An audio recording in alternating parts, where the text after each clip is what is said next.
విధులకు రాకున్నా, హాజరు లేకున్నా కిమ్మనరు. రోజు 150-200 పాఠశాల ముఖ గుర్తింపు హాజరుపై నిర్లక్ష్యం. కలెక్టర్లకు అప్పగించి చేతులు దులుపుకుంటున్న విద్యాశాఖ.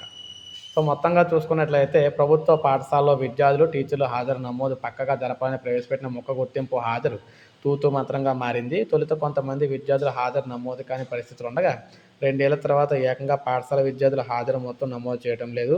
అలాంటి పాఠశాలలు ప్రతిరోజు మనకు 200 వరకు ఉంటున్నాయన్నమాట. మరోవైపు పలు జిల్లాల్లో ఉపాధ్యాయుల హాజరు నమోదు తక్కువగా నమోదవుతున్నట్లు స్పష్టమవుతుంది. విద్యాసంవత్సరం ప్రారంభమై నెల కావస్తున్న ఎఫ్ఆర్ఎస్ యాప్లో హాజరు నమోదుపై నిర్లక్ష్యం వేయటం లేదు. కొందరు విధులకు హాజరైన యాప్లో హాజరు వేసుకున్న అధికారులు చేసేది వేయకున్న అధికారులు చేసేది ఏమీ లేదని భావిస్తున్నట్లు తెలుస్తుంది.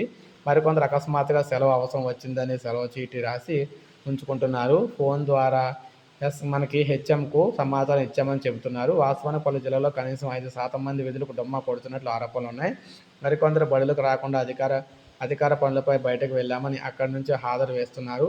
సాంకేతిక సమస్యలు చాలా తక్కువ, ఉద్దేశపూర్వకంగా హాజరు వేయటం లేదని చెప్పేసి ఎంఈఓ ఒకరైతే అన్నారు. అప్పుడప్పుడు కొందరు కలెక్టర్లు షోకాజు నోటీసులు జారీ చేస్తుండడం తప్ప బడికి ఎగనామం పెడుతున్న, వచ్చి హాజరు నమోదు చేయని వారిపై కఠిన చర్యలు అయితే లేవని చెప్పేసి కొందరు ఉపాధ్యాయులు ఆవేదన వ్యక్తం చేస్తున్నారు.